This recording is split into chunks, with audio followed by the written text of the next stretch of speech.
ভাৰতীয় সংস্কৃতিৰ পৰ্যটনৰ বাবে দৃষ্টিভংগী পাঠ্যৰ ইউনিট নম্বৰ 4 পৰ্যটনৰ সংস্কৃতি তাৰ কিছুমান মতামত এই বিষয়ে আমি আলোচনা কৰিম। এই পাঠ্য আলোচনা কৰিব যোৱাৰ আগতে আমি ইয়াত কিছুমান উদ্দেশ্য আলোচনা কৰিব লাগিব আৰু এই উদ্দেশ্যবোৰ আলোচনা কৰাৰ পিছত আমি জানিব পাৰিম যে এই উদ্দেশ্যৰ জৰিয়তে আমি পাঠ্যৰ পৰা কি জ্ঞান লাভ কৰিব পাৰিম। তো এই ইউনিটটো পঢ়াৰ পিছত আমি কিছুমান কথা জানিব পাৰিম আৰু সেইবিলাকৰ ভিতৰত হৈছে বিভিন্ন দেশৰ স্থানীয় সংস্কৃতিৰ ওপৰত কিছুমান আধাৰিত কৰি পৰ্যটন প্ৰভাৱ নেতৃত্ব গঠনৰ অধ্যয়ন, অৰ্থাৎ বিভিন্ন দেশৰ স্থানীয় সংস্কৃতি আছে আৰু সেইবিলাক সংস্কৃতি পৰ্যটনৰ প্ৰভাৱে কেনেধৰণে তাত প্ৰভাৱ পেলাব তাত নৃতাত্ত্বিক ঘটনা অধ্যয়ন কৰা হৈছে। তাৰ পৰা আমি জানিব পাৰিম যে পৰ্যটন আৰু সংস্কৃতিৰ ওতঃপ্ৰোত সম্পৰ্ক আছে আৰু পৰ্যটনে সংস্কৃতিক বহুল পৰিমাণে অৰ্থনীতিকৰণৰ ক্ষেত্ৰত বা সামগ্ৰীকৰণৰ ক্ষেত্ৰত বহুত প্ৰভাৱ পেলাইছে আৰু তাৰ ফলত বহুত দেশত স্থানীয় সংস্কৃতিৰ বিলুপ্ত হৈছে বা বিকৃত হৈছে বা হাইব্ৰিডাইজেশ্যন হৈছে, সংমিশ্ৰণ হৈছে, তেনেকুৱা কৰিবলগীয়া হৈছে। মূলত অৰ্থনৈতিক মুনাফা লাভৰ কাৰণে এই তেনেধৰণৰ কথা হৈছে আৰু আমি বিভিন্ন দেশৰ বিভিন্ন পৰিৱেশত লিখকে কৰা অধ্যয়নৰ ওপৰত আমি জানিব পাৰিম। তাৰ ভিতৰত আমি স্পেইন দেশ, ইণ্ডোনেছিয়া বা তাৰপিছত আমি মেক্সিকো আৰু আমি আৰু এখন দেশৰ বিষয়ে জানিব পাৰিম য'ত নেকি আমাৰ গ্ৰীচ, তাৰ সংস্কৃতি আৰু পৰ্যটনে কেনেধৰণে ইটোৰ লগত সিটোৰ জড়িত হৈছে আৰু সংস্কৃতিক পৰ্যটনে কেনেধৰণে ক্ষতিগ্ৰস্ত কৰিছে আৰু তাৰপিছত আমি চাম যে আমাৰ ভাৰতত তাৰ প্ৰভাৱ কেনেকুৱা।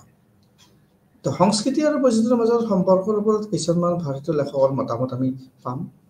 এই সংস্কৃতি আৰু পৰ্যটন সম্পৰ্ক কেনেধৰণৰ, ই কেনেধৰণে ভাৰতীয় সংস্কৃতিক ক্ষতিগ্ৰস্ত কৰিছে বা ভাৰতৰ সংস্কৃতিৰ এটা প্ৰভাৱ বিস্তাৰ কৰিবলৈ সক্ষম হৈছে। কাৰণ পৰ্যটনক গুৰুত্ব দিয়াৰ ফলত বিভিন্ন দেশত তাৰ সংস্কৃতি বেলেগ ধৰণে লৈ যাবলগীয়া হৈছে। আমাৰ তাৰ উদাহৰণ আমি এই 4-5খন দেশৰ পৰা আমি জানিব পাৰিম। তো আমি দেখিছোঁ যে এই পাঠটো পঢ়াতে আমি আৰু ইয়াত কিছুমান বস্তু আমি জানিব লাগিব যে উদ্দেশ্য আৰু উদ্দেশ্যৰ পিছত আমি কিছুমান ইয়াত চাব লাগিব যে আমি পৰিচয় আমি এটা ইয়াত দিব লাগিব আৰু পৰিচয় যদি আমি চাব যাওঁ আৰু গণপৰ্যটন যিটো মাছ টুৰিজিম আৰম্ভ হৈছিল 1980 দশকত বিশেষ আৰু বিভিন্ন প্ৰতিষ্ঠানত তাত উত্থান হৈছে। এই সাংস্কৃতিক অধিক নিৰ্ণায়ক প্ৰকাৰৰ প্ৰস্তুত কৰিছিল আৰু সাধাৰণ ক্ষেত্ৰত তাত নতুন ৰূপ দিবলৈ যত্ন কৰিছিল। ফকাছ আছিল যে বিদেশী সংস্কৃতিৰ ওপৰত আৰু যিবোৰ মুখ্য আকৰ্ষণ হিচাপে ইয়াত স্থান পাইছিল। কাৰণ বিদেশী পৰ্যটক আহিলেহে তাত মুনাফা হ'ব আৰু দেশৰ লাভ হ'ব আৰু তাৰ ফলত বিদেশী পৰ্যটক অহাৰ ফলত সংস্কৃতিত প্ৰভাৱ পৰিছিল। ইয়াত পদ্ধতিগতভাৱে ইয়াত পৃথক আছিল আৰু প্ৰয়াসটো হৈছিল যে পৰ্যটকৰ চাহিদা পূৰণ কৰা। পৰ্যটকৰ চাহিদা বিভিন্ন ধৰণৰ হ'ব পাৰে, নাচ, গান, মাত, কথা, চলৰ ধৰণ, আচাৰ ব্যৱহাৰ, খাদ্য, বিভিন্ন ক্ষেত্ৰত তাৰ প্ৰভাৱ পৰিব পাৰে আৰু প্ৰয়াসটো হৈছিল যে তেওঁলোকৰ চাহিদা পূৰণ কৰা আৰু এই প্ৰক্ৰিয়াটোত আনকি কণ্ট্ৰিবিউ এক সাংস্কৃতিক পৰিচয় দিছিল। এই সম্পৰ্কৰ বাবে নিৰন্তৰভাৱে যথেষ্ট অসুবিধা হোৱা বুলিও প্ৰমাণিত হৈছিল পৰ্যটনৰ সংস্কৃতিৰ মাজত। কাৰণ পৰ্যটন ৰক্ষা কৰিবলৈ সংস্কৃতি বিনষ্ট হয় আৰু সংস্কৃতি ৰক্ষা কৰিবলৈ পৰ্যটক নাহে। আৰু এই সম্পৰ্কত কিছু গুৰুত্ব বিষয় হিচাপে আন্তৰ্জাতিক আৰু ৰাষ্ট্ৰীয় পৰ্যায়ত নৃতাত্ত্বিক ক্ষেত্ৰত এটা গুৰুত্বপূৰ্ণ বিষয় হিচাপে স্থান লাভ কৰিছিল। আৰু এই কথাত আমি সংস্কৃতি আৰু পৰ্যটনৰ মাজৰ আন্তঃবিস্তাৰ বিষয়ে আমি আলোচনা কৰিম। এই উদ্দেশ্যৰ বাবে আমি কিছুমান কেছ অধ্যয়ন অৰ্থাৎ কেছ ষ্টাডি ইয়াত বাছনি কৰা হৈছে আৰু তাৰ পৰা আমি বিস্তৃত উদ্ধৃতি ব্যৱহাৰ কৰা হৈছে আৰু সেইবিলাক লেখকৰ পৰা আমি ইয়াত মূল বিষয়বিলাক আমি জানিব পাৰিম। ব্যৱহৃত প্ৰবন্ধসমূহৰ এখন তালিকা ইয়াত আছে আৰু ইয়াৰ ভিতৰত এই আমাৰ ইউনিটত দিয়া আছে সেইবিলাক। আমি এতিয়া যদি চাব যাওঁ ইয়াত এই গোটত আমি আমাৰ সংস্কৃতি আমি বেলেগ ধৰণে ইয়াত প্ৰভাৱিত হৈছে আৰু আমি ইয়াত দেখিবলৈ পাওঁ যে ইয়াত কিছুমান মতামত আছিলে আৰু এই মতামতৰ ভিতৰত আমি যদি চাব যাওঁ এতিয়া পৰিচয় আমি ইতিমধ্যে লাভ কৰিলোঁ। তাৰপিছতে আমি ইয়াত দেখিবলৈ পাম যে ইয়াত কিছুমান ঘটনা ঘটিছিলে আৰু সেইবিলাকৰ আমি ইয়াত আমি বিশেষভাৱে আমি অধ্যয়ন কৰিবলৈ সক্ষম হ'ম। আৰু প্ৰথমতে আমি স্পেইনৰ কথা ইয়াতে আমি আলোচনা কৰিবলৈ সক্ষম হ'ম। স্পেইন দেশত ইয়াত বিভিন্ন ধৰণে প্ৰভাৱ পৰিছিল আৰু ইয়াত ইণ্টাৰনেশ্যনেল ইয়াত কেছ ষ্টাডি কিছুমান আৰম্ভ কৰা হৈছিল আৰু সেই ইণ্টাৰনেশ্যনেল কেছ ষ্টাডিবিলাকৰ ভিতৰত আমি দেখিবলৈ পাম যে পৰ্যটন অংশন কৰা বিকল্প উপলব্ধ হ'ব লাগে আৰু য'ত মধ্যস্থতাৰীসকল এতিয়াও আছে আৰু আকাংক্ষিত অৰ্থনৈতিক লাভালাভবোৰ কেৱল স্থানীয়ভাৱে নহয় কিন্তু তাত যিজন মালিক আছে সেইবিলাকৰ দ্বাৰা তাত প্ৰভাৱান্বিত হৈছিলে। আৰু আমি ইয়াত দেখিবলৈ পাম যে স্পেইনত বিশেষভাৱে ইয়াৰ প্ৰভাৱ পৰিছিলে আৰু স্পেইনৰ জনসাধাৰণে তাৰ বিশেষ এটা ব্যৱস্থা ল'বলগীয়া হৈছিল। আৰু আমি স্পেইনৰ আগতে আমি এতিয়া চাব যাম আমি ইণ্ডোনেছিয়াৰ কথা আলোচনা কৰিম।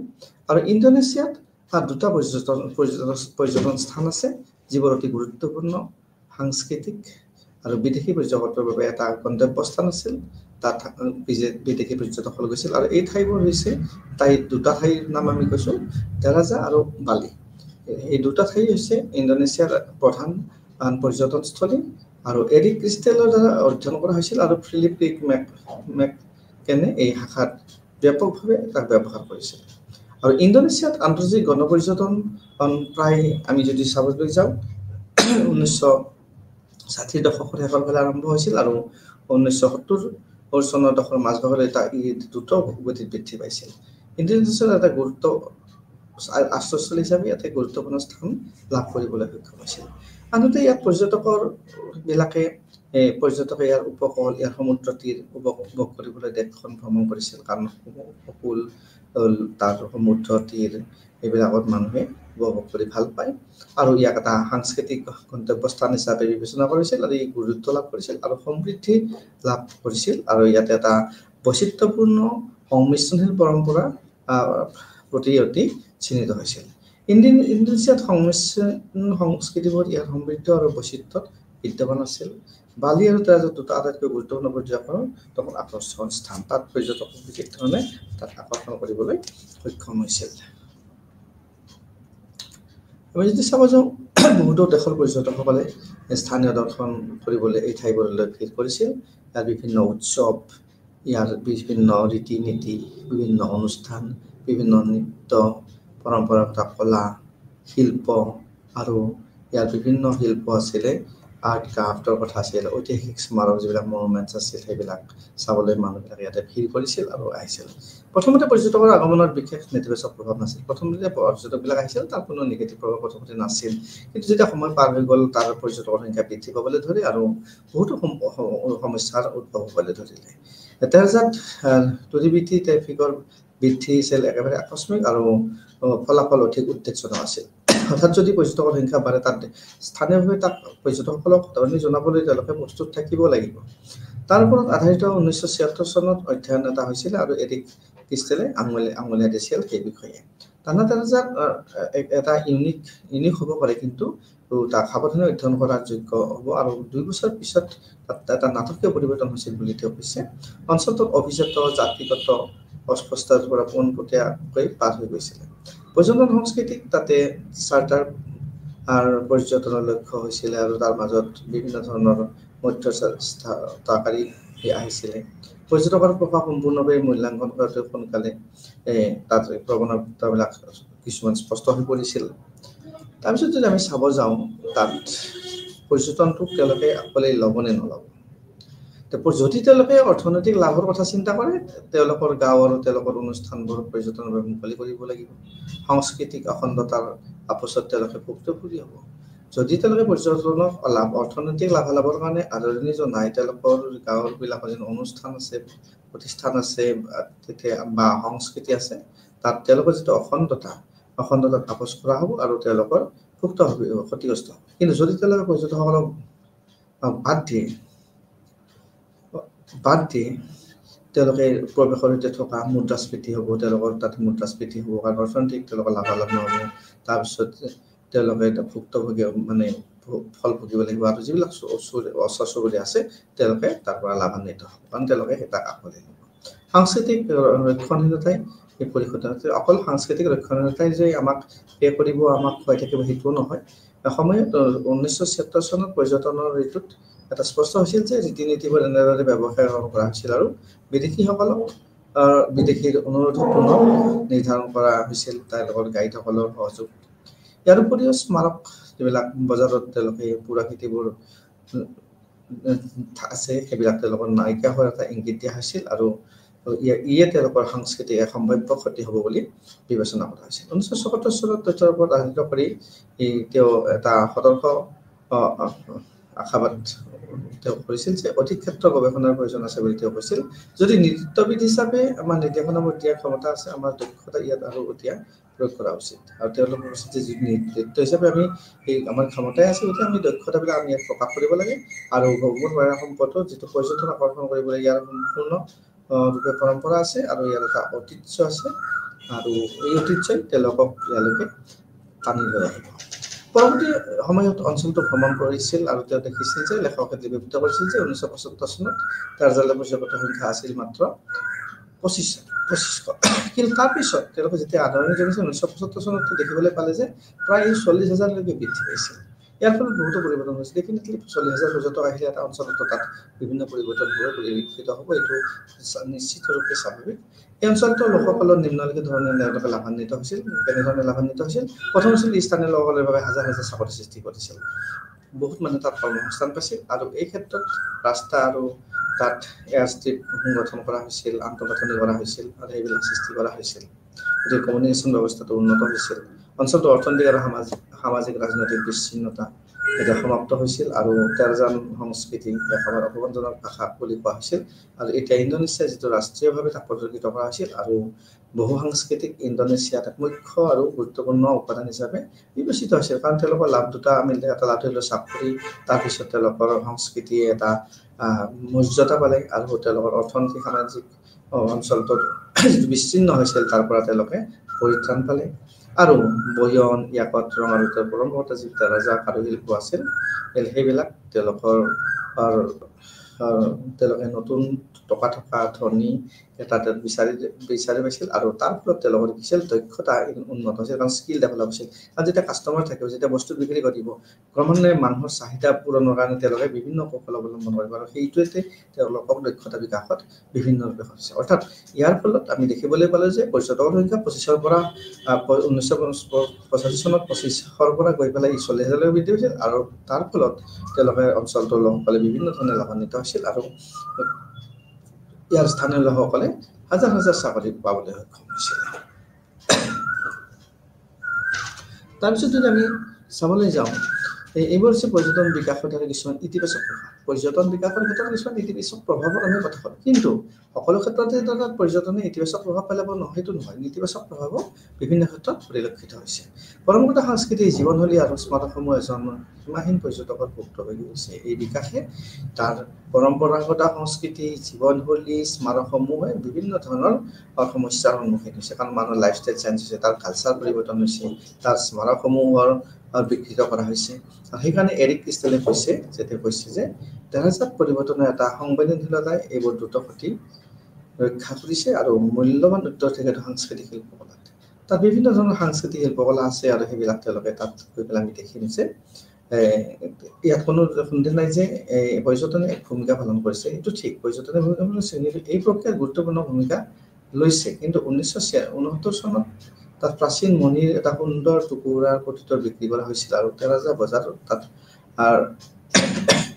বিক্ৰেতাসকলে তাত বিক্ৰী কৰিছিল তো তেওঁলোকে সেই মণিবোৰ বীজবিলাক তেওঁলোকে বিক্ৰী কৰিছিল 1970 চনৰ বজাৰৰ গাঁওবাসী আৰু বিক্ৰেতাসকলে তেওঁলোকে নিজে জনাইছিল যে চাহিদাৰ বাবে এনে পুৰণি মণিবোৰ ক্ৰমান্বয়ে দুৰ্লভ হৈ পৰিছে আৰু কিয় দুৰ্লভ হৈ পৰিছে 1970 চনত যে ফৰাচী পৰ্যটকসকলে অধিক মাত্ৰাত সেইবোৰ কিনি লৈছে তেওঁলোকৰ চাহিদা বেছি সেইবিলাকৰ আৰু তাৰ ফলত সেইবিলাক দুষ্প্ৰাপ্য হ'বলৈ ধৰিছে তেওঁলোকে সেইবিলাক দুৰ্লভ হৈ পৰিল কাৰণ তাত নোহোৱা হ'ল তেওঁলোকে চববিলাক কিনি পেলালে 1983 চনলৈকে এনে মণিবোৰ কাৰ্যকৰীভাৱে এই অৰ্থত গুচি গৈছিল যে সেইবোৰ যিবিলাক তাৰ সাধাৰণ মানুহ আছিল আছিল তেওঁলোকৰ মূল্যৰ পৰিসৰৰ বাহিৰত গৈছিল আৰু তেওঁলোকে ইয়াক কিনিব পৰা ক্ষমতাত তেওঁলোক নাছিল কাৰণ পৰ্যটকসকলে অধিক মূল্য দি পেলাই তেওঁলোকে এইবিলাক কিনি লৈছিল তাৰ চাহিদা আছিল আৰু তাৰ গুৰুত্ব আছিল আৰু পৰ্যটকসকলে আন্তৰ্জাতিক কলা ব্যৱসায়ীসকলে তেৰজাৰ পুৰণি টুকুৰাবোৰৰ বাবে এক অতৃপ্ত ক্ষুধা লোককলা প্ৰদৰ্শন কৰিছিল নতুনকৈ তৈয়াৰ কৰা ঘৰ পেনেল বাস্কেট বস্ত্ৰ বা কাৰুকাৰ্য এইবোৰক আটাইতকৈ বেছি সন্তুষ্ট নকৰে কিন্তু এইবিলাক যে কৰিছে মানুহে ঘৰ বনাইছে বস্ত্ৰ বনাইছে কাৰুকাৰ্য তেওঁলোক আক্ৰমণ কৰিছে তেওঁলোকৰ যিটো ক্ষুধা তেওঁলোকৰ সেইবিলাকৰ প্ৰতি আছিল কেৱল আটাইতকৈ পুৰণি আটাইতকৈ বতৰযুক্ত এচিডিচি আটাইতকৈ বিদেশী চেহেৰা এইবিলাক যি আছিলে সেইবিলাক তেওঁলোকে তাক পচন্দ কৰিছিল তেৰজাৰ লোকসকলৰ আটাইতকৈ বিধ্বংসী হৈছিল যে তেওঁলোকৰ প্ৰত্যেক ষ্টেচুৰীৰ এই লিখনিৰ অবিৰতভাৱে অব্যাহত আছিল আৰু এই ছবি সদায় ব্যক্তিক সম্পৰ্কীয় এটা সংখ্যাত প্ৰচাৰ দেখা গৈছিল আৰু ইণ্ডোনেছিয়াত এই ক্ষেত্ৰত বিচ্ছিন্ন হৈ পৰিছিল আৰু বিভিন্ন ক্ষেত্ৰত ক্ষতিগ্ৰস্ত হৈছিল কেৱল আটাইতকৈ ডাঙৰ যাত অনুষ্ঠান আছিল তাত প্ৰায় জীৱন আকাৰেৰে তেওঁলোকে সজ্জিত কৰিছিল আৰু সেইবিলাক তেওঁলোকে কঁঠালৰ গছেৰে তেওঁলোকে বনাইছিল 1969 চনত প্ৰথম দুবছৰৰ আগতে ডিপ্ৰেশ্যনবোৰ ৰেকৰ্ড কৰা হৈছিল আৰু টানা তেৰজাৰ কি হৈছিল আক্ষৰিকভাৱে হাজাৰ হাজাৰ এনে মূৰ্তি সংৰক্ষণ কৰিছিল আৰু এই সংৰক্ষণ কৰিছিল প্ৰায় 30 বৰ্গ কিলোমিটাৰ অঞ্চলত আৰু গোটেই সমাধিবিলাক তাত অঞ্চলবিলাক তাত বিয়পি পৰিছিল আৰু তাত কি হৈছিল 1975 চনত তেৰজাৰ ষ্টেচুৰী প্ৰথম উচ্চ নিৰ্বাচিত অভিযান আৰম্ভ হৈছিল আৰু 1985 চনলৈ তেৰজাই তাওতে লছ গেলছত বহুত মূল্যত সেইবিলাক বিক্ৰী কৰিছিল আৰু তাৰপিছত তেওঁলোকে বিভিন্ন ধৰণৰ তাত টেলিফটো লেন্স লগাইছিল আৰু সেই এজেণ্টসকলৰ দ্বাৰা বিভিন্ন দেশত তেওঁলোকে প্ৰেৰণ কৰিছিল আৰু পশ্চিমীবোৰৰ আৰু সেইবিলাক তেওঁলোকৰ এলবাম তেওঁলোকে প্ৰস্তুত কৰিছিল আৰু তাৰ পৰা গ্ৰাহকসকলক তেওঁলোকে চিনাক্ত কৰিছিল গ্ৰাহকৰ প্ৰয়োজন পূৰণ কৰিছিল আৰু তেৰজাৰ সৈতে তেওঁলোকে কাম কৰিছিল আৰু এইবিলাক বালিৰ পৰা বিভিন্ন জেগালৈ সাগৰেদিয়ে হওক বা বিভিন্ন বায়ু পথেদিয়ে হওক তেওঁলোকৰ গন্তব্যস্থানলৈ লৈ গৈছিল আৰু ইয়াতে আটাইতকৈ ডাঙৰ কথাটো আছিল যে এই পবিত্ৰ মূৰ্তিবোৰ তাত এনেধৰণৰ শিল্পকলা থকা বস্তুবোৰ কোনো মুকলিকৈ বিক্ৰী কৰিবলৈ সাহস কৰা নাছিল কিন্তু পৰৱৰ্তী সময়ত তেনেকুৱা ঘটনা ঘটিবলৈ ধৰিলে ইণ্ডোনেছিয়ান আৰু এটা বৈশিষ্ট্য আছিল আৰু সেইটো বালি আছিল আৰু বালিৰ বিষয়ে আমি ইতিমধ্যে অলপ কথা আলোচনা কৰিছোঁ আৰু এইখন আৰম্ভণিত আমি ফিলিপ ক্ৰিক মেককেমে যিটো অধ্যয়ন কৰিছে সেই বিষয়ে আমি আলোচনা কৰিম তেওঁ বিচাৰি পাইছিল যে বহুত তেৰজাত অতি লক্ষণীয় পৰ্যটকৰ প্ৰৱেশ তাত নেতিবাচক প্ৰভাৱ পৰিছিল কিন্তু বালিত সেই প্ৰভাৱ পেলাবলৈ সক্ষম হোৱা নাছিল কাৰণ বালিত তেওঁলোকে এটা নতুন পদ্ধতি আৱিষ্কাৰ কৰিছিল আৰু সেইটো তেওঁ ব্যাখ্যা কৰিছে এনেধৰণে যে ইনভলিউশ্যন সাংস্কৃতিক ব্যৱস্থা আছিল অৰ্থাৎ তেওঁলোকে তাক কিছু প্ৰক্ৰিয়াবোৰ তেওঁলোকে কি কৰিছিল বালিৰ লোকসকলে মানি লৈছিল আৰু তেওঁলোকে পৰ্যটন বিকাশৰ ক্ষেত্ৰত তেওঁলোকে গুৰুত্ব প্ৰকাশ কৰিছিল আৰু এই বিশ্লেষণত এটা বিৰূপাত্মক বিষয়বস্তু বিয়পি পৰিছিল আৰু বালি তাত আধুনিকৰণ ঘটিছিল পৰ্যটনৰ নতুন ধাৰা তাত প্ৰৱৰ্তন কৰা হৈছিল আৰু সেইবিলাকেই পুঁজিৰ এটা মূল উৎস আছিল তথাপি পৰ্যটকসকলৰ চিৰস্থায়ীকৰণৰ আশা কৰে প্ৰাচীন পৰম্পৰা বিশেষকৈ প্ৰদৰ্শন কৰা প্লাষ্টিক কলাত আৰু এনেধৰণে ভ্ৰমণ কৰিছিল তেওঁলোকে তাত বিভিন্ন এই আধুনিক দ্বীপত গতিকে তাৰ পৰা তেওঁলোকে বিভিন্ন ধৰণে উৎসাহিত হৈছিল বালিনী সংস্কৃতিৰ স্থিতিস্থাপকতা আৰু ইয়াৰ শিল্পী পৰম্পৰাৰ শক্তিয়ে বুজি পাইছিল যে সাংস্কৃতিক তাৰ আক্ৰমণৰ বিকটতা সাধাৰণ পৰ্যটনৰ সৈতে সম্পৰ্কিত আছে স্থানীয় লোকসকলক পৰ্যটনৰ ক্ষেত্ৰত তেওঁলোকৰ নিজৰ আধ্যাত্মিক আৰু সামাজিক পৰিচয় পৃথক কৰি ৰাখিছিল আৰু ইয়াক তেওঁলোকে প্ৰাপ্ত কৰিছিল আৰু সেইকাৰণে হয়তো বালি বিশেষভাৱে ক্ষতিগ্ৰস্ত হোৱা নাছিল সেইটো ঐশ্বৰিক পৃথিৱী আৰু তাৰ যে পৰ্যটকসকলৰ কাৰণে বিক্ৰী কৰা বস্তুবিলাক অলপ বেলেগ ধৰণে তেওঁলোকে নিৰ্মাণ কৰিছিলে সেয়েহে বালিনী শিল্পীসকলে বজাৰৰ প্ৰতি সঁহাৰি জনাই থাকে আৰু তেওঁলোকৰ কাৰিকৰ্য বিষয়বস্তু তেওঁলোকে চাবুতলা প্ৰস্তুত কৰিবলৈ সক্ষম হৈছিল তাৰপিছত আমি যাম গ্ৰীষ্মলৈকে গ্ৰীষ্মটো কেনেধৰণৰ প্ৰভাৱ পৰিছিল বিজ্ঞানী গ্ৰীষ্মত এখন গাঁও অধ্যয়ন কৰিছিল আৰু তাৰ পৰা তেওঁ বিভিন্ন ধৰণৰ তথ্য সংগ্ৰহ কৰিছিল গ্ৰীষ্মৰ সূৰ্য তাৰ সাগৰ তাৰ বালিৰ সন্ধানত বিভিন্ন দেশৰ পৰা বিদেশী পৰ্যটক আহিছিল আৰু এই পৰ্যটকবিলাকক বিভিন্ন ধৰণে সেৱা প্ৰদান কৰা হৈছিল। তেওঁলোকৰ সুবিধাৰ কাৰণে বিভিন্ন পৰিৱেশ সৃষ্টি কৰা হৈছিল পৰ্যটকসকলৰ কাৰণে। আৰু আৰম্ভণিতে গাঁৱৰ নাম কাপচৰাৰ পৰা সলনি কৰা হৈছিল। কাৰণ কিয় গাঁৱৰ নামটো যদি আকৰ্ষিত গাঁৱৰ নাম দিয়া হয় তেতিয়াহ'লে হয়তো অধিক পৰ্যটকক আকৰ্ষণ কৰিব পাৰিব, আৰু সেইকাৰণে তেওঁলোকে গাঁৱৰ নামো অৰ্থাৎ সলাই পেলাইছিল। কাপচৰাৰ পৰা তেওঁলোকে পেপচৰীলৈ তেওঁলোকে নামটো পৰিৱৰ্তন কৰিছিল, আৰু তেওঁলোকে ভাবিছিল যে এইটো অতি উপযুক্ত নাম হ'ব, আৰু এই যিটো নামে এই যি মনোৰম পৰ্যটনস্থলীলৈকে পৰ্যটকসকলক অধিক আকৰ্ষণ কৰিব এই নামে। ঠিক তেনেকৈ দ্বিতীয়তে আমি যদি চাব যাওঁ, তাত কি হৈছিলে, দেখিবলৈ পাইছিলোঁ যে তেওঁলোকৰ ৰন্ধন প্ৰণালী বা তেওঁলোকৰ ৰন্ধন প্ৰণালী কৰোঁতে নৃত্য বা তেওঁলোকৰ স্থানীয় ৰং দিয়াত তেওঁলোকে তাত এটা চেষ্টা কৰিছিল, আৰু সেই প্ৰকাৰে পৰ্যটকসকলক তেওঁলোকে যি উপভোগ্য বুলি ভবা হৈছিল তাকে তেওঁলোকে যোগান ধৰিছিল, আৰু সেইবোৰৰ বাবে তেওঁলোকে স্থানীয় সংস্কৃতিৰ মুখামুখি হ'বলগীয়া হৈছিল।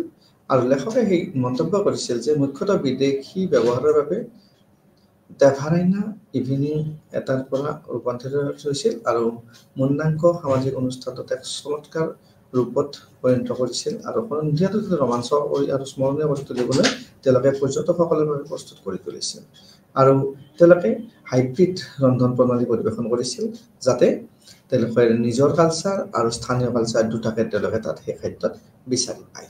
আৰু পৰম্পৰাগত মেজেত তাত বিভিন্ন ধৰণৰ চালাড বা এপিটাইজাৰ থাকে, আৰু এভৰিয়নকৰ সৈতে তেওঁলোকে পাশ্চাত্যশৈলীৰো বিভিন্ন ধৰণৰ খাদ্যৰ আহাৰ প্ৰস্তুত কৰিছিল, আৰু আহাৰটো নিজে গ্ৰীক আৰু পশ্চিমীয়া ইউৰোপৰ ব্যঞ্জনৰ সংমিশ্ৰণ আছিল। তাত পশ্চিমীয়া আৰু গ্ৰীক আৰু পশ্চিম ইউৰোপীয় ব্যঞ্জনৰ সংমিশ্ৰণ আছিল। এই আহাৰবোৰৰ সমলৰ মানকৰণৰ যৌক্তিকতা হৈছে যে ইয়াৰ বাবে অনুমতি দিয়া হৈছিল বৃহৎ সংখ্যক যাতে খাদ্য প্ৰস্তুত কৰিব পাৰে তাক প্ৰশিক্ষণ দিয়া হৈছিল দলক, আৰু তেৰাভাই সংখ্যাটোৰ পূৰ্বানুমান কৰিব পৰা গৈছিল যে আহাৰৰ বাবে কিমান প্ৰস্তুত কৰিব লাগিব, আৰু তাৰ পৰা কিমান তেওঁলোকে লাভান্বিত হ'ব।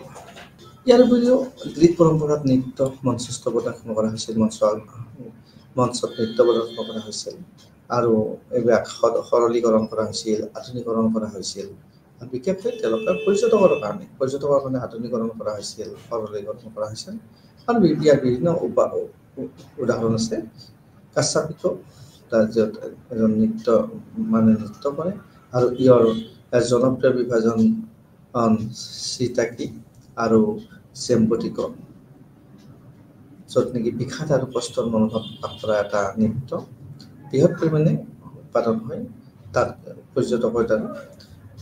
আৰু এই হাইব্ৰিড গ্ৰীক নৃত্যবোৰৰ এটা পুৰুষ আৰু সৰু মহিলাৰ গোটে তাত স্থানীয় পোচাক পৰিধান কৰি পেলাই সেইবিলাক তেওঁলোকে পৰম্পৰা নৃত্য হওক গান হওক তেওঁলোকে প্ৰদৰ্শন কৰিছিল। এই গোটবোৰ হৈছে যে পৰ্যটকসকলৰ এই নৃত্যবোৰৰ অংশগ্ৰহণ কৰিবলৈ উৎসাহিত কৰিবলৈ তেওঁলোকক নিৰ্দেশ দিয়া হৈছিল, যাতে তেওঁলোকে পৰ্যটকসকলক উৎসাহিত কৰিব। পৰ্যটকসকলক যদি উৎসাহিত কৰিব পাৰে তেতিয়াহ'লে তেওঁলোকে তাৰ পৰা মুনাফা লাভ কৰিব পাৰিব, আৰু তেওঁলোকৰ এই গোটবিলাকৰ তাৰ পৰা লাভান্বিত কৰিব পাৰিব। গতিকে সংস্কৃতি পৰ্যটনৰ লগত এনেধৰণে ওতঃপ্ৰোত সম্পৰ্ক আছে, যি পৰম্পৰাগতৰ সৈতে সমাপ্ত হয়, আৰু ইয়াতে প্লাষ্টাৰ প্লেটবোৰ যি থাকে এইবিলাক তাত ভাঙি পেলোৱা হৈছিল। হয়, তেভাৰাত বিভিন্ন বৈদ্যুতিক সংগীতৰ শব্দ বজোৱা হৈছিল, য'ত পশ্চিম ইউৰোপীয় দৰ্শনাৰ্থীসকলৰ বাবে তেওঁলোকৰ এটা আমোদ দিবৰ কাৰণে তাত বিভিন্ন ধৰণৰ বৈদ্যুতিক এই সংগীতৰ শব্দ তাত পোৱা গৈছিল। পৰ্যটকসকলক ক্ৰমাগত সন্ধিয়াৰ মনোৰঞ্জন কৰিবলৈ হাইব্ৰিড প্লেজিলি তাত ব্যৱহাৰ কৰা হৈছিল, আৰু সেইবিলাকে তেওঁলোকক বিভিন্ন ধৰণে আমন্ত্ৰণ জনাইছিল সেই দেশলৈ।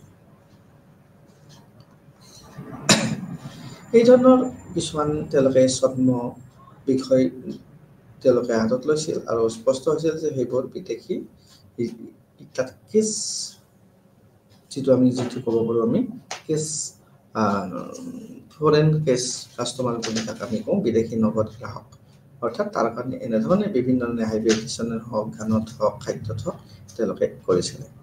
তেওঁলোকে দিনে দিনে পৰ্যটক আৰু স্থানীয় হোৱাৰ আৰু এই খেলখন খেলিবলৈ ইচ্ছুক আছিল, কাৰণ তেওঁলোকে এইবিলাক ইয়াত থাকি তেওঁ ভাল পাইছিল, তেওঁলোকে আনন্দ পাইছিলে। আৰু একে সময়তে এই চাইটবল আৰু বৰ্ডৰ তাত মঞ্চস্থ কৰা হৈছিল, আৰু তেওঁলোকে যি গ্ৰহণ কৰিছিল সেয়া প্ৰমাণিক নহয়, বৰঞ্চ এটা হাইব্ৰিড সামগ্ৰী আছিল। সেই মঞ্চস্থ সত্যতাৰ উপৰিও আমি তাত দেখিবলৈ পাওঁ যে পাশ্চাত্যশৈলীৰ আৰম্ভ আছিল, আৰু যিসকল পৰ্যটকে তেওঁলোকে এটা তাত ঘৰুৱা এটা পৰিচয় লাভ কৰিছিল, তেওঁলোকে সেই ঠাইবিলাক যাব নোখুজিছিল, আৰু তেওঁলোকৰ যিবিলাক বন্ধৰ দিন আছিল সেই দিনবোৰ বিদেশতে কটাবলৈ তেওঁলোকে বিচাৰিছিল, কাৰণ তেওঁলোকে বিচৰা ধৰণে তাত তেওঁলোকক আপ্যায়িত কৰা হৈছিল। তেওঁলোকক খাদ্য, নাচ, গান, নৃত্য বা সামাজিক ব্যৱস্থা আৰু তেওঁলোকক যোগান ধৰা হৈছিল, তাৰ ফলত তেওঁলোকে তাত থাকি পেলাই ভাল পাইছিলে। যি পৰ্যটকবিলাক আহিছিল তাৰ তেওঁলোকৰ অৰ্থনৈতিক লাভালাভো হৈছিল স্থানীয় লোকসকলৰ, আৰু এইটো নহয় যে তেওঁলোকৰ লাভালাভ হোৱা নাই, তেওঁলোকৰ ইকনমিক বেনিফিট নিশ্চিতৰূপে হৈছিল এই পৰ্যটকসকল তাত প্ৰৱেশ কৰাৰ ফলত বা অহাৰ ফলত, আৰু তাৰ বিভিন্ন ধৰণে তেওঁলোকে লাভান্বিত হৈছিল। ইয়াৰ পৰিণাম স্থায়ী সাংস্কৃতিক পৰম্পৰাই তেওঁলোকে যিটো সংস্কৃতিতে ধ্বংস হৈছিল, কিন্তু তেওঁলোকৰ যিবিলাক মানুহ আছিল তেওঁলোকৰ বিশেষ কোনো তেওঁলোকে মনোযোগ দিয়া নাছিল। পৰম্পৰা ধ্বংস হৈছে যদিও হৈছে, তেওঁলোকে খালি অৰ্থনৈতিক মুনাফাৰ কথা চিন্তা কৰিছিল। আৰু লেখকে ক'ব বিচাৰিছিল যে প্ৰচলিত যি উদ্ভৱ হৈছে সেয়া হৈছে এক হাইব্ৰিড সংস্কৃতি, যি স্বাভাৱিক সাংস্কৃতিক প্ৰতিফলন কৰে। তো তাত এটা হাইব্ৰিড সংস্কৃতি বা মিশ্ৰণ, আৰু তেওঁ ক'ব বিচাৰিছিল যে তেওঁ স্বাভাৱিক যিটো সংস্কৃতি, নৰ্মেল যিটো কালচাৰ, তাত কোনো ধৰণৰ প্ৰভাৱ নপৰে। পৰ্যটক বা যিবিলাক গ্ৰীক গাঁৱৰ পৰম্পৰা তাৰ সংস্কৃতি আছে তাত কোনো ধৰণৰ প্ৰভাৱ নপৰে বুলি কোৱা হৈছে, কাৰণ সেইটো এটা হাইব্ৰিড প্ৰকৃতিৰ মিশ্ৰণ প্ৰকৃতিৰ সংস্কৃতি আছিল। আৰু এইটো এটা ঐতিহ্যৰ মাজৰ ক্ৰছ, যাক এটা সংগ্ৰহালয় আৰু এজন আনন্দ সন্ধানস্বৰ্গীৰ কথা আমি ক'ব পাৰোঁ। 20 বছৰৰ ভিতৰত প্ৰচলিত এই পৰ্যটন ঘনীভূত হৈছিল, আৰু তাত বিভিন্ন ধৰণে পৰ্যটকসকলৰ আৰম্ভ হৈছিল, আৰু তাত তেওঁলোকে সুখবাদী উপভোক্তা অভিমুখী আচৰণ কৰিছিল, তেওঁ আত্মীয়কৰণ কৰিছিল। সেইবিলাক তাত বিভিন্ন ধৰণৰ ফাৰ্মিং কৰা হৈছিল, খেতি কৰা হৈছিল, তাত মাছ সংৰক্ষণ কৰা হৈছিল, আৰু এই লোকসকলৰ তাৰ যিটো পৰম্পৰা, তাৰ যিটো পৰিচয়, সেইবিলাকত তেওঁলোকে বিভিন্ন ধৰণে তেওঁলোকে ক্ষতিগ্ৰস্ত হৈছিল।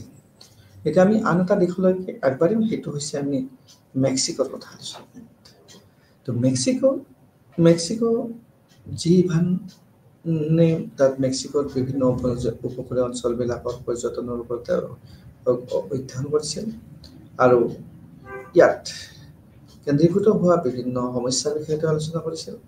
ৰাজ্যৰ পৃষ্ঠপোষকত তাত গণপৰ্যটনৰ প্ৰচাৰ হৈছিল, আৰু যিবিলাক তাৰ প্ৰাপ্য ৰেড ইণ্ডিয়ানছ বুলি কোৱা হয়, সেই সম্প্ৰদায়ৰ তেওঁলোকৰ সংস্কৃতি, তেওঁলোকৰ জীৱনশৈলী, তেওঁলোকৰ মূল্যবোধৰ ক্ষয় হৈছিল। তেওঁলোকৰ যিটো সংস্কৃতি আছিল, কাৰণ তেওঁলোক তাৰ স্থানীয় বাসিন্দা আছিল, তেওঁলোকৰ জীৱনশৈলী লাইফষ্টাইলটো পৰিৱৰ্তন হৈছিল, তেওঁলোকৰ মূল্যবোধৰ অৱক্ষয় হৈছিল, আৰু ৰাজ্যখনৰ যিবিলাক তাত হোৱাইট পিপুল, তাক বগাৰ দ্বাৰা নিয়ন্ত্ৰণ কৰা হৈছিল, আৰু তাত বিভিন্ন সম্প্ৰদায় যিবিলাক স্থানীয় ভাৰতীয়সকল আছিল, তেওঁলোকৰ পৰম্পৰা সংস্কৃতিৰ প্ৰতি তেওঁলোকে কোনো গুৰুত্ব দিয়া নাছিল, সামান্যতম গুৰুত্ব দিয়া নাছিল, আৰু তেওঁলোকে তাত উপনিৱেশ গঢ়ি তুলিছিল, আৰু তেনেকৈ তাৰ সংস্কৃতি, তাৰ পৰম্পৰা, তাৰ জীৱনশৈলী, তাৰ মূল্যবোধৰ অৱক্ষয় ঘটিছিল। গতিকে পৰ্যটনে বিভিন্ন ক্ষেত্ৰত অকল মুনাফা অৰ্জন, অৰ্থনৈতিক লাভালাভৰ কথা চিন্তা কৰিলে বিভিন্ন ক্ষেত্ৰত তাত প্ৰভাৱ পেলায়। যিসকল সম্প্ৰদায় দেশৰ মূল বাসিন্দা আছিল, তেওঁলোকে তাত বিভিন্ন ধৰণে লাঞ্ছিত বঞ্চিত হ'বলগীয়া হৈছিল, আৰু স্পেনিছ বিজয় আৰু ষোড়শ শতিকাৰ পৰা উপনিৱেশ স্থাপনৰ ফলত তাত ধ্বংস হৈছিল, বিভিন্ন প্ৰান্তীয়কৰণ কৰা হৈছিল, আৰু থলুৱা লোকসকলৰ বিভিন্ন পৰিৱেশ বিনষ্ট হৈছিল। সকলো সংস্কৃতিৰ পৰ্যটন তাত আধুনিকৰণত তেওঁলোকে অন্বেষণ কৰিছিল, আৰু তাত যিবিলাক ভূমি আছিল, মাটি আছিল, সেইবিলাক তেওঁলোকে জব্দ কৰিছিল এইকাৰণে যে তাত তেওঁলোকে টুৰিজিম উদ্যোগ তেওঁলোকে গুৰুত্ব দিব। তাত হোটেল ৰেষ্টুৰেণ্ট বনাব, তাত পাৰ্ক বনাব, তাত বিভিন্ন ধৰণে তেওঁলোকে কাম কৰিব। আৰু সেইটো তেওঁলোকে 19শ শতিকাত সমস্যাত তেওঁলোকে বিশেষকৈ আৰম্ভ কৰিছে। তেওঁলোকৰ পৰম্পৰা, ইতিহাস আৰু মূল্যবোধ একেবাৰে বিনষ্ট হৈ গৈছিল। আৰু তেওঁলোকৰ কিছুমান দৃষ্টিভংগী যিহেতু মৌখিক আছিল, মৌখিকভাৱে আধাৰিত আছিল, সেইকাৰণে তাৰ কোনো ৰেকৰ্ড নাছিল আৰু তাক অৱজ্ঞা কৰা হৈছিল।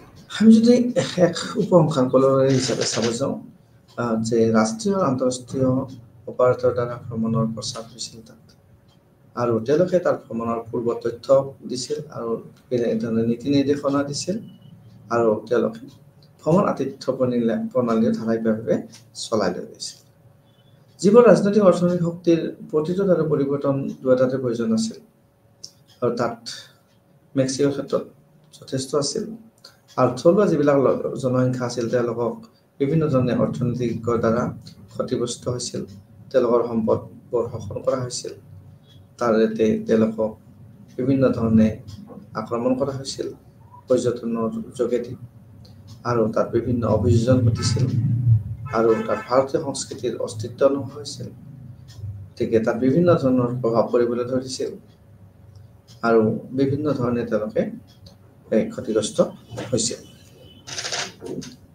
তাৰপিছত আমি যদি চাব যাওঁ, আমাৰ আৰু এখন আমি দেশৰ কথা আমি ইয়াত উল্লেখ কৰিব লাগিব, য'ত নেকি আমি স্পেইনৰ কথা ক'ব লাগিব। তো ইয়াত আমি তাৰ যিটো একাউণ্টছ, আমি তাত host and guest anthropology of টুৰিজিমৰ বিষয়ে তাত কোৱা হৈছে। স্পেইনত এখন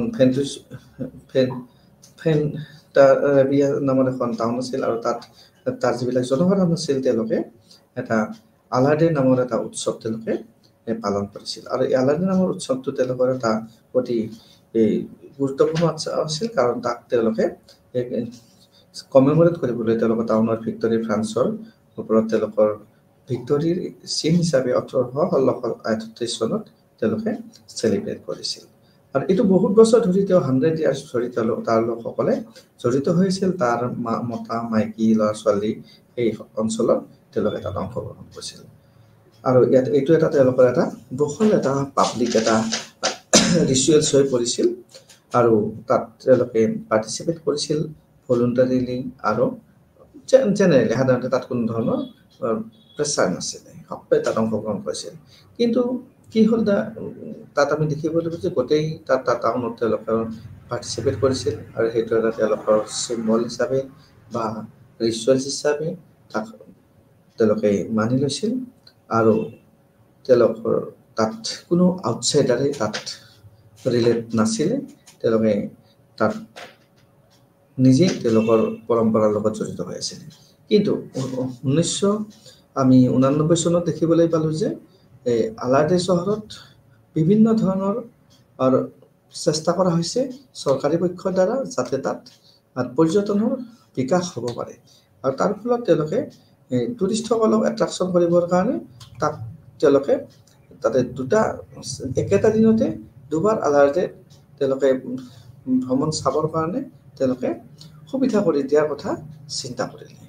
তাৰপিছত তাত বিভিন্ন ধৰণৰ প্ৰভাৱ পৰিবলৈ আৰম্ভ হ'ল, কাৰণ এটা অনুষ্ঠান যেতিয়া একোটা নিৰ্দিষ্ট অঞ্চলৰ মাজত ব্যাপি থাকে, তাত যদি কোনো ধৰণৰ বাহ্যিক মানুহক অংশগ্ৰহণ কৰিবলৈ দিয়া হয়, তাত স্থানীয় মানুহবিলাকে তাত ইচ্ছা প্ৰকাশ নকৰে।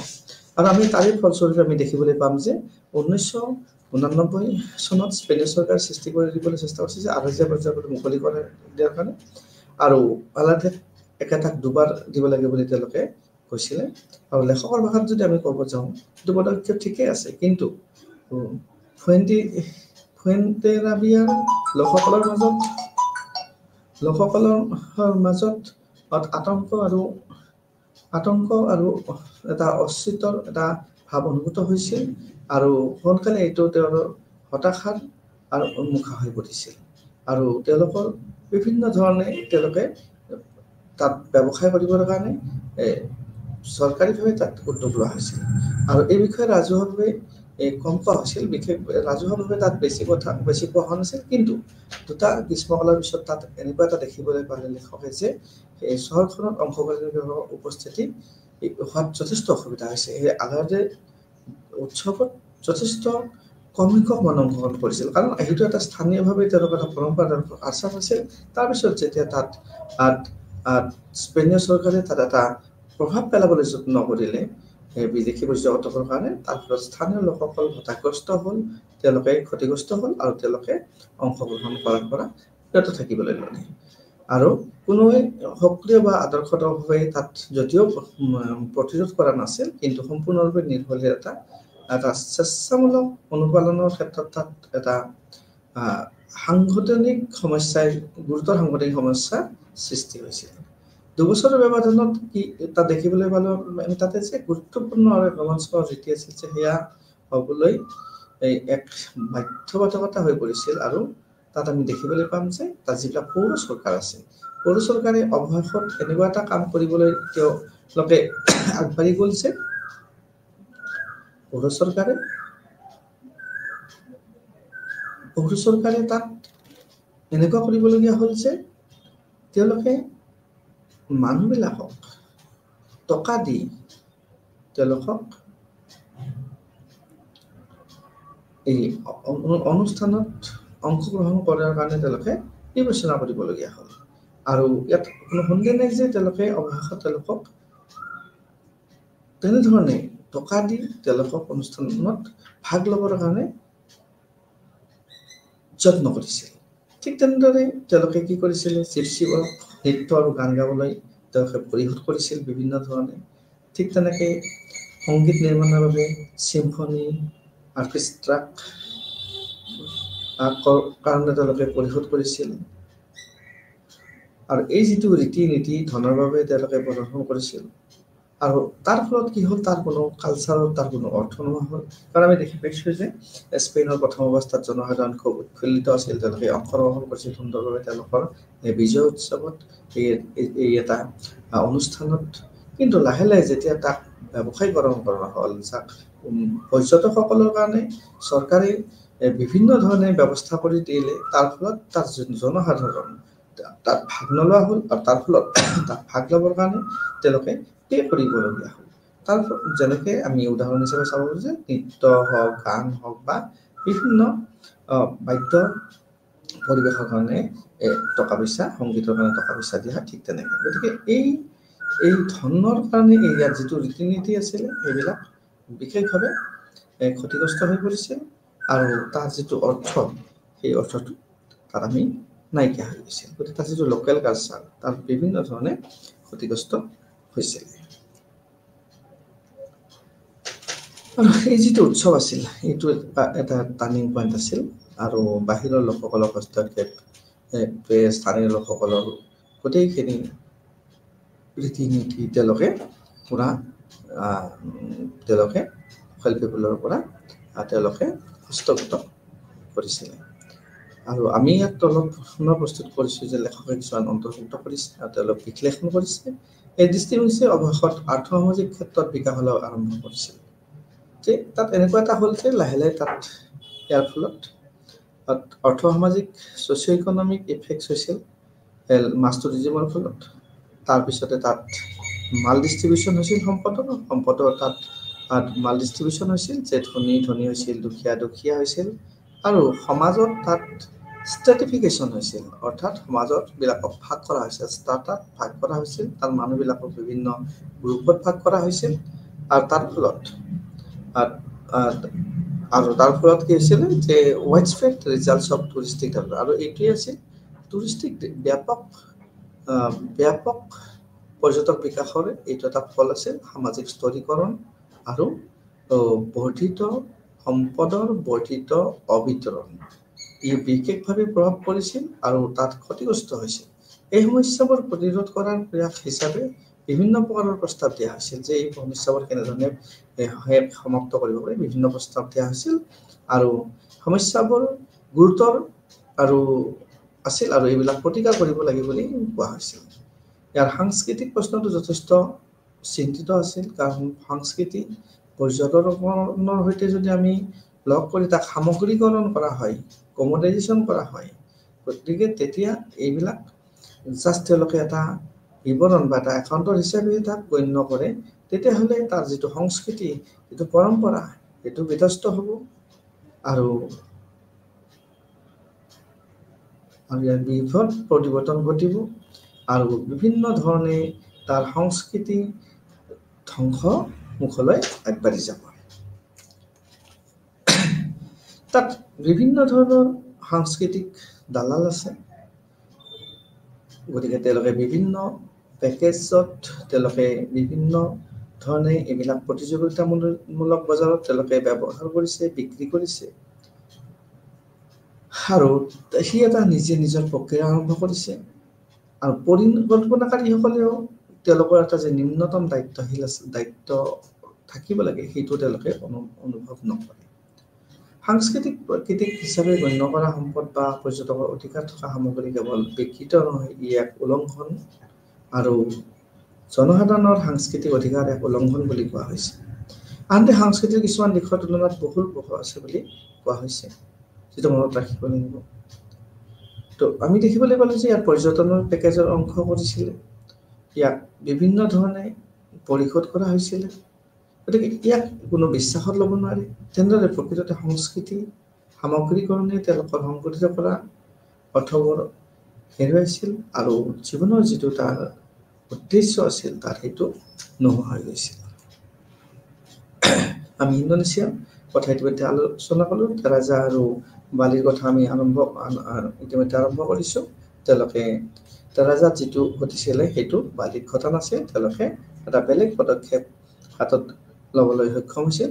তথাপিতো আমি দেখিছোঁ বালিত যে তাত অৰ্থনৈতিক কিছুমান ক্ষেত্ৰত আমি তিনিটা ক্ষেত্ৰত দেখিছোঁ। লাভালাভৰ ক্ষেত্ৰত চাকৰি লাভ কৰিছিলে, তাত অৰ্থনৈতিক সামাজিক বিচ্ছিন্ন হৈ আছিল, তাৰ ফলত প্ৰচাৰ হৈছিল তেওঁলোকৰ, আৰু তাৰ যিটো তেওঁলোকৰ দক্ষতা সেইটো তেওঁলোকৰ বৃদ্ধি হৈছিল। তেওঁলোকে এখন বজাৰ পাইছিল তেওঁলোকৰ বস্তুবোৰ বিক্ৰী কৰিবলৈ, কিন্তু তেওঁলোকৰ যিবিলাক দুষ্প্ৰাপ্য মূল্যৱান আছিল সেইবিলাক তেওঁলোকে ফৰাচী এই গ্ৰাহকৰ ওচৰত বিক্ৰী কৰি দিবলগীয়া হৈছিল আৰু বিভিন্ন ধৰণে তেওঁলোকৰ সাংস্কৃতিৰ ওপৰত, পৰম্পৰাৰ ওপৰত অত্যাচাৰ, উৎপীড়ন আৰু শোষণ আৰু বা আক্ৰমণ আৰম্ভ হৈছিল। তাৰপিছত আমি যদি চাব যাওঁ এই চাৰিটা দেশৰ কথা, আমি গ্ৰীচৰ কথা আমি ক'লোঁ। গ্ৰীচতো ঠিক তেনেধৰণে বিভিন্ন ধৰণে পৰ্যটনে ক্ষতিগ্ৰস্ত কৰিছিলে। তাত আমি মিক্স কালচাৰৰ দেখা পালোঁ, হাইব্ৰিডেশ্যনৰ কথা আমি দেখিবলৈ পালোঁ। মেক্সিকোত তেনেকৈ যিটো ৰেড ইণ্ডিয়ানছবিলাকক বিভিন্ন ধৰণে তাত আক্ৰমণ কৰা হৈছিল, তাৰ মাটিৰ অধিকাৰ নোহোৱা হৈছিল, তেওঁলোকৰ বিভিন্ন ধৰণে তেওঁলোকে ক্ষতিগ্ৰস্ত হৈছিল। এতিয়া আমি যদি চাব যাওঁ যে আমাৰ যি আগৰ এই চাৰিটা বিশ্লেষণ আমি আগবঢ়াইছোঁ, এই ক্ষেত্ৰত আমি চাৰিটা পৰিস্থিতি বিশ্লেষণ কৰিছোঁ, যিবোৰ দ্বাৰা আমি স্থানীয় জনসাধাৰণক পৰ্যটনৰ বাৰ্তালাপৰ জৰিয়তে আমি জানিবলৈ পাৰিছোঁ। স্পেইনৰ ক্ষেত্ৰত আমি দেখিছোঁ যে তাৰ যিটো আটাইতকৈ প্ৰিয় জনপ্ৰিয় পৰ্যটকৰ আক্ৰমণৰ সন্মুখীন হ'বলগীয়া হৈছিল, তাৰ যিটো উৎসৱ আল্লাহদে, আৰু যি সন্ধিয়া ইয়াৰ লোকসকলে তাত সেই উৎসৱ প্ৰত্যাহাৰ কৰিছিল আৰু উৎসৱৰ তাৰ আকৰ্ষণ হেৰুৱাইছিল আৰু তাৰ অৰ্থ আৰু পৰ্যটন লাভৰ কাৰণে বিভিন্ন ধৰণে তেওঁলোকে যত্ন কৰিছিল। ইণ্ডোনেছিয়াতো আমি দুটা পৰ্যায়ত আমি দেখিবলৈ আমি দেখিছোঁ যে তেৰাজাৰ ক্ষেত্ৰত দেখিছোঁ যে সেইটো আমি স্থানীয় লোকসকলে তেওঁলোকৰ সংস্কৃতি বচাবলৈ চেষ্টা কৰিছিল আৰু চেষ্টা কৰি আছে, আৰু পৰ্যটকৰ আক্ৰমণৰ দ্বাৰা তেওঁলোকে সম্পূৰ্ণৰূপে জলাবদ্ধ হৈ পৰিছিল। সিহঁতৰ পৰা অৰ্থনৈতিক লাভালাভ আৰু আৰ্থসামাজিক স্বীকৃতিকৰণ তেওঁলোকে লাভ কৰিছিল। আৰু তাৰপিছত আমি দেখিছোঁ বালিত কিন্তু স্থানীয় সংস্কৃতি অধিক স্থিতিস্থাপক প্ৰমাণিত হৈছিল, কাৰণ তেওঁলোকে এটা সাংস্কৃতিক উদগনি হিচাপে তেওঁলোকে কাম কৰিছিলে। তাৰপিছত আমি দেখিবলৈ পালোঁ যে গ্ৰীচত আমি দেখিছোঁ যে গ্ৰীচৰ গাঁৱৰ ক্ষেত্ৰত আমি দেখিছোঁ যে ধনৰ প্ৰলোভন তাত ইমানে বেছি আছিল যে স্থানীয় লোকসকলে তেওঁলোকৰ সংস্কৃতি আৰু মূল্য সকলো দিশৰ সৈতে আপোচ কৰিবলৈ ইচ্ছুক হৈছিল। এইটো ঠিক যে তেওঁলোকে অনা এই পৰ্যটনৰ দ্বাৰা তেওঁলোকৰ অৰ্থনৈতিক লাভালাভ হৈছিল, সাংস্কৃতিক লোকচান হ'লে তেওঁলোকৰ অৰ্থনৈতিক লাভ হৈছিল। মেক্সিকোতো দেখিছোঁ যে ৰঙা যিটো ৰেড ইণ্ডিয়ানছ বুলি কওঁ আমি, তেওঁলোকৰ অৰ্থনৈতিক সাংস্কৃতিকভাৱে তেওঁলোকে লাভান্বিত হোৱা নাছিল আৰু তেওঁলোকৰ সম্পত্তি তেওঁলোক তাৰ পৰা কাঢ়ি লৈ যোৱা হৈছিল। তেওঁলোকে সকলো ক্ষেত্ৰতে ক্ষতিগ্ৰস্ত হৈছিল। তেওঁলোকৰ ক্ষেত্ৰত আমি দেখিবলৈ পাইছিলোঁ বিভিন্ন ধৰণৰ ঘটনা। এতিয়া আমি যদি চাব যাওঁ আমি কিছুমান ভাৰতীয় উদাহৰণ দিব পাৰোঁ ভাৰততো ঠিক তেনেকৈ পৰ্যটন বিকাশৰ আমি কেৰালাৰ এখন ৰাজ্যৰ এখন গাঁৱৰ কথা আমি ক'ব পাৰিম ইয়াত তাত ধৰণে পৰ্যটনে ক্ষতিগ্ৰস্ত কৰিছিল আৰু সেই পৰ্যটন যে অকল এটা অঞ্চল নহয় গোটেই দেশতে বিয়পি পেলাবলৈ সমানে লাভান্বিত হ'ব লাগে তেতিয়াহ'লে এটা অঞ্চলৰ বিশেষ ক্ষতিৰ পৰা ৰক্ষা কৰিব পৰা যায় উদাহৰণৰ পৰা যিবিলাক পৰিকল্পনাকাৰী বা নীতি নিৰ্ধাৰণ কৰে তেওঁলোকৰ দ্বাৰা ভাৰতৰ মুখ্য টুৰিষ্ট স্থান হিচাপে উন্নীত কৰা হৈছিল ভাৰততো টুৰিজিম বিকাশৰ কাৰণে যথেষ্ট চেষ্টা কৰা হৈছে কাৰণ টুৰিজিমে অধিক বিদেশী মুদ্ৰা অৰ্জন কৰাত সহায় কৰে কিন্তু সেই তাৰ ফলত আমি আমাৰ যিটো পৰম্পৰা নীতি বা আমাৰ সংস্কৃতিক আমি বলিদান দিব নোৱাৰোঁ বিসৰ্জন দিব নোৱাৰোঁ পৰ্যটকৰ চাহিদা পূৰণ কৰাৰ ক্ষেত্ৰত গতিকে আমি আমাৰ নিজৰ পৰ্যটন বিকাশ আমি আমাৰ স্থানীয় লগত কিন্তু পৰ্যটকৰ চাহিদা অলপ বেলেগ ধৰণৰ হয় তাৰ ফলত স্থানীয় যিটো তাৰ কালচাৰ যিটো পৰম্পৰা ক্ষতিগ্ৰস্ত আমি ইয়াৰে উদাহৰণ এটা দেখিবলৈ পাওঁ আমাৰ দেশত যেনে পৰ্যটন উদ্যোগত এজন মুখপাত্ৰ যি আগবঢ়াবলৈ সকলো আছে কিন্তু আমাৰ দেশত যেনেকৈ সাগৰ আছে অৰণ্য আছে বন্যপ্ৰাণী আছে প্ৰাচীন সংস্কৃতি আছে আধুনিক বিভিন্ন সুবিধা আছে বিভিন্ন উৎসৱ পাৰ্বণ আমাৰ দেশত হয় বিভিন্ন মেলা হয় বিভিন্ন আমাৰ পোচাক আছে বা আদিবাসী গুহাৰ যুগৰ জনজাতি আছে একবিংশ শতিকাৰ অভিজাত আমাৰ যিটো এটা মডাৰ্ণ চিষ্টেম এৰিষ্টক্ৰেটিক এটা এলাইট গ্ৰুপ আছে আমি কেৱল ইয়াৰ নাম দিয়া আৰু আমি ইয়াত আমি বিভিন্ন ধৰণে পাইছোঁ কিন্তু মানুহৰ অভিজ্ঞতাৰ দ্বাৰা শিকে যে তেওঁলোকে নিজৰ আৰু আনৰ দ্বাৰা নিজৰ অভিজ্ঞতাৰ পৰা বহুত কথা শিকে মানুহে গতিকে অনিয়ন্ত্ৰিত হোৱাৰ আগতে আৰু অপৰিচালিত পৰ্যটকৰ সেউজ সংকেত বন্ধ কৰিব লাগিব আৰু তাত এটা প্ৰভাৱ বিস্তাৰ কৰিব লাগিব যাতে সংস্কৃতি ৰক্ষা হয় অনিয়ন্ত্ৰিত হ'লে বা অপৰিচালিত হয় তেতিয়াহ'লে তাত নিশ্চিতৰূপে ক্ষতিগ্ৰস্ত হ'ব আমি আৰম্ভণিতে কেৰালাৰ কভামৰ উদাহৰণ দিব পাৰোঁ আৰু এই একাউণ্টৰ টিজি জেকবে তেওঁ অধ্যয়ন কৰিছিলে আৰু প্ৰায় 3 দশক আগৰ কথা আমি যদি ক'ব যাওঁ কেভামত নাৰিকলৰ খেতি হয় বহুত ধৰণে তাত এটা সৰু উপকূলীয় গাঁও আছে তাৰ জনসাধাৰণে মাছ ধৰে তাত নাৰিকলৰ খেতি হয় আৰু অৰ্থনীতিত তেওঁলোকৰ বেছিভাগ কোপ্ৰা বা তেল নাৰিকলৰ যিবিলাক জাবৰ তাৰ পৰা সূতা সেইবিলাক সামগ্ৰী তেওঁলোকে বিক্ৰী কৰি এটা স্থিৰভাৱে তেওঁলোকে চলি থাকিছিলে সেই গাঁৱৰ লোকসকলে কিন্তু পৰ্যটকৰ আশ্ৰয়স্থল হিচাপে যদি আমি নামৰ বিকাশৰ কথা আমি ক'ব যাওঁ তাত বিভিন্ন হোটেল নিৰ্মাণ হৈছিল বা বিভিন্ন ধৰণে তাত পৰ্যটকৰ প্ৰৱেশ হৈছিল আৰু আমি দেখিবলৈ পাওঁ যে প্ৰতিটো ঋতুত তাত প্ৰায় ৬৫,০০০লৈকে পৰ্যটকৰ বৃদ্ধি পাইছিল আৰু তাত যিটো বিদেশী আগমন হৈছিল বিদেশী আগমন হোৱাৰ ফলত তাত বিভিন্ন ধৰণে বিদেশী আগমনৰ ফলত তাত ঘৰুৱা পৰ্যটনৰ আমি সংখ্যা বৃদ্ধি পাইছিল তাত বিভিন্ন কাৰণ আছে আমি যদি সেইটো কথা ক'ব যাওঁ যে তাত কিহৰ কাৰণে ঘৰুৱা পৰ্যটক বিদেশী আহিছে ঠিক আছে আমাৰ ঘৰুৱা পৰ্যটক তাত কিয় যাব লাগে তাত যোৱাৰ বিভিন্ন কাৰণ আছিল আৰু তাৰে ভিতৰত কেৱল যে সাগৰৰ পাৰত আধা পোছাক পিন্ধা মানুহবিলাক থাকে বা কাপোৰ নোহোৱা বগা পৰ্যটকসকল আহে সেইবিলাকক পৰ্যবেক্ষণ কৰিবলৈও স্থানীয় পৰ্যটকসকল সেই ঠাইলৈকে গৈছিল গতিকে তাত বিদেশী পৰ্যটক স্থানীয় পৰ্যটকসকল গৈছিল আৰু তাত এই পৰ্যটনৰ বিকাশৰ ফলত আমি দেখিলোঁ যে প্ৰথমে এটা নিগেটিভ ইম্পেক্ট যে তেওঁলোকক চাবৰ কাৰণে আমাৰ লোকসকলে গৈছিল এইটো এটা পজিটিভ প্ৰভাৱ নহয় নিগেটিভ প্ৰভাৱেই হ'ব তাৰপিছতে দেখিছোঁ যে আমি তাত এটা অতি পৰিতাপৰ বিষয় যে তাত প্ৰতিটা বৃত্তি তাত গঢ়ি উঠিছিল আৰু মহিলা পুৰুষসকলে উভয় তাত সেই বৃত্তিত জড়িত হৈছিল আৰু তাত তেওঁলোকে কি কৰিছিল ড্ৰাগছৰ দৰে নিষিদ্ধ বস্তু তেওঁলোকে সেৱন কৰিছিল বা তেওঁলোকে তাত গ্ৰহণ কৰিছিলে ড্ৰাগছ আৰু তাত যিবিলাক যুৱক আছে যিবিলাক স্থানীয় যুৱক আছে তেওঁলোকে তো সাগৰৰ পাৰত ঘূৰি ফুৰিছিল আৰু তেওঁলোকক ড্ৰাগছ বিক্ৰেতা হিচাপে দেখিবলৈ পোৱা গৈছিল অৰ্থাৎ তেওঁলোকৰ জীৱিকা ড্ৰাগছ বিক্ৰেতা অৰ্থাৎ তাৰ পৰা তেওঁলোকে বিশেষভাৱে ক্ষতিগ্ৰস্ত হৈছিল আৰু এইটো এটা সমাজৰ কাৰণে দেশৰ কাৰণে বা বিশ্বৰ কাৰণে এটা ভাল লক্ষণ নহয় যে এইবিলাক বস্তু সহজতে উপলব্ধ আৰু তাৰ আসক্তিও আছিল তাত আৰু ইয়াৰ ফলস্বৰূপে এইবিলাক তাৰ ফলত যুৱকসকলৰ মাজত এই আসক্তি আৰু অধিক বৃদ্ধি হৈছিল বা তাৰ উত্থান ঘটিছিল পৰম্পৰাৰ তাৰ যিটো বৃত্তি আছিল সেইবিলাক হ্ৰাস পাবলৈ ধৰিছিল কাৰণ তাৰ যিবিলাক ভূমি আছিল ভূমিবিলাকৰ মূল্য বৃদ্ধি পাইছিল। বৃদ্ধি পোৱাৰ কাৰণটো হ'ল যে পৰ্যটনৰ বিকাশ, তাত হোটেল নিৰ্মাণ হ'ব, তাত ৰিজৰ্ট হ'ব, তাত বিভিন্ন ব্যৱস্থা পৰ্যটক ৰখাৰ কাৰণে হ'ব। তাৰ ফলত তাৰ ভূমিৰ মূল্য বৃদ্ধি হৈছিল।